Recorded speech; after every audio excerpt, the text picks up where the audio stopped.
भारत छोड़ो, सब बेईमानो भारत छोड़ो, भारत छोड़ो, भारत छोड़ो, भुगतान करो नहीं तो सत्ता छोड़ो, सत्ता छोड़ो, सत्ता छोड़ो, इनकलाब जिंदाबाद, इनकलाब। जिंदाबाद।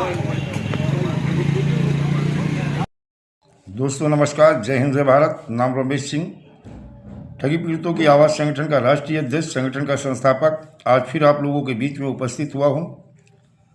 और उपस्थित होने के साथ साथ कुछ विशेष जानकारी। देखा जाए कि कल हमारे संगठन के माध्यम से देवरिया में जो विभिन्न चिटफंड कंपनियों, क्रेडिट कोऑपरेटिव सोसाइटी के आवेदन हुए थे, विंडो ओपन हुआ था, आवेदन लिए गए थे। और देवरिया एक ऐसा ज़िला था जहाँ पे 8 लाख प्लस आवेदन जो है विंडो ओपन होने पे लिए गए थे।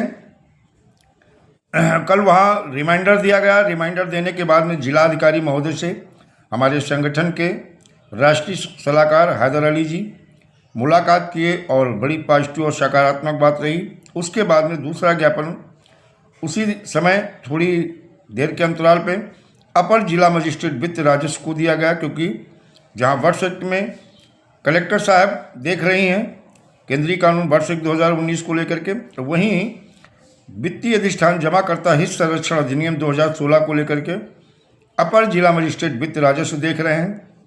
जो वहाँ चर्चा हुई भुगतान को लेकर के, जिसमें सहारा इंडिया, PSCL, कल्पतरू, साईं प्रकाश, श्रीराम और बहुत सारी अन्य क्रेडिट कोऑपरेटिव सोसाइटी और उनके साथ कंपनियां, जिनको लेकर के विशेष चर्चा हुई।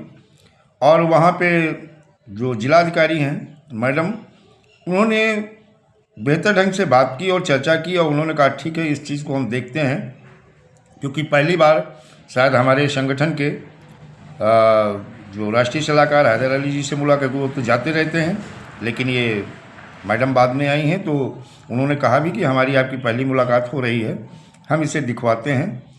लेकिन बात दिखवाने की नहीं है, बात यह है कि जो आवेदन हुए लगभग 2 साल हो गए हैं, उनका निस्तारण का है।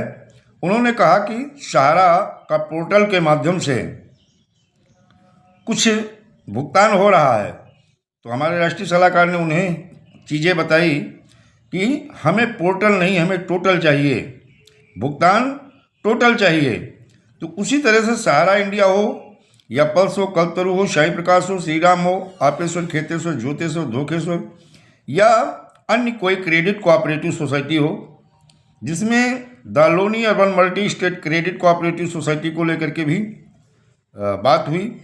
और वहीं पे जो अध्यक्ष रहे चीनी मिल बचाओ समिति के अध्यक्ष त्रिपाठी जी, वो भी मौजूद रहे और उन्होंने भी हमारे संगठन के साथ आकर के और अपनी उपस्थिति तो दर्ज ही कराई और बड़ा साथ दिया और हौसला भी दिए। तो कहीं ना कहीं देखा जाए कि आंदोलन चारों तरफ से अब सरकार को, शासन प्रशासन को घेरने के लिए पूरी तैयारी। वही मार्च में लखनऊ में एक बड़ा आंदोलन की तैयारी होगी, और होगी नहीं, हो रही है, और जल्द ही उसकी डेट भी क्लियर कर दी जाएगी।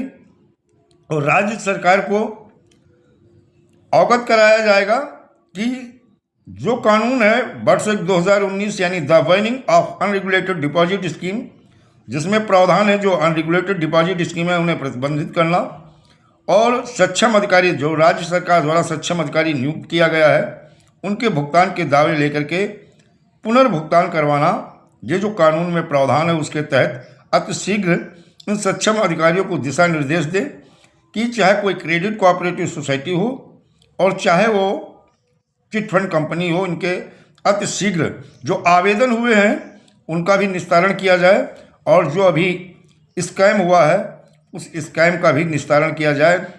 जल्दी से जल्दी इनके भुगतान के दावे लिए जाएं और अतिशीघ्र इन पीड़ित जमाकर्ताओं का भुगतान विधि सम्मत तरीके से सुनिश्चित सरकार कराए। ये सरकार की जिम्मेदारी और उनकी ड्यूटी है, जिसको लेकर के आज हमारे संगठन ने कल यानी 5 तारीख को संगठन ने देवरिया में एक अच्छी शुरुआत की, अच्छी वार्ता रही, अच्छी चर्चा रही, बड़ी सकारात्मक रही, और उन्होंने आश्वासन भी दिया है अब आश्वासन से नहीं, अब भुगतान से काम चलने वाला है। अब पोर्टल से नहीं, अब टोटल भुगतान की बात होगी।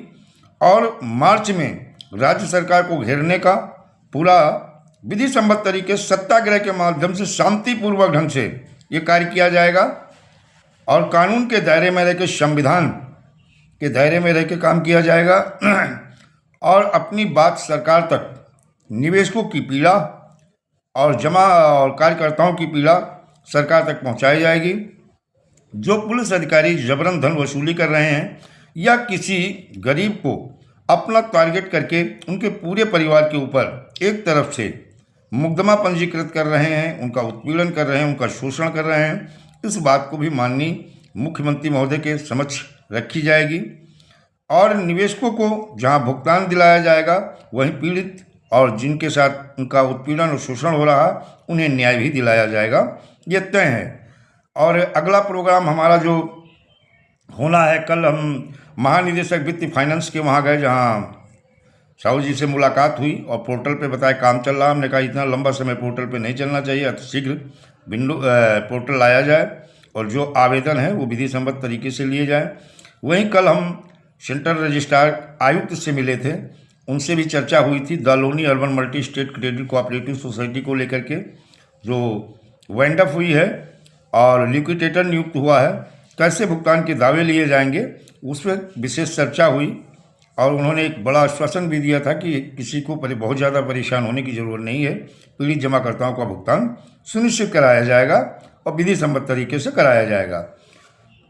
लेकिन किसी कार्यकर्ता को सोने की ज़रूरत यहाँ नहीं है, यहाँ अब ज़्यादा सक्रिय होने की ज़रूरत है और सक्रिय होकर अपनी पीड़ा और अपने दर्द को सरकार और शासन प्रशासन तक लगातार पहुँचाते रहना भी हमारी ड्यूटी और जिम्मेदारी है। वहीं शासन प्रशासन की ड्यूटी और जिम्मेदारी है कि पीड़ित जमाकर्ताओं की पीड़ा को सुनने के बाद में उसका अतिशीघ्र विधि सम्मत तरीके से निस्तारण करें। और नेक्स्ट जानकारी जो होगी, हमारी नज़र बनी हुई है कि जो अभी लिक्विडेटर नियुक्त हुआ है, वैसे हमें लिक्विडेटर से कोई फ़ायदा बहुत ज़्यादा नहीं है। हम उनके ऊपर प्रेशर बनाएंगे कि तेज़ी से काम करें।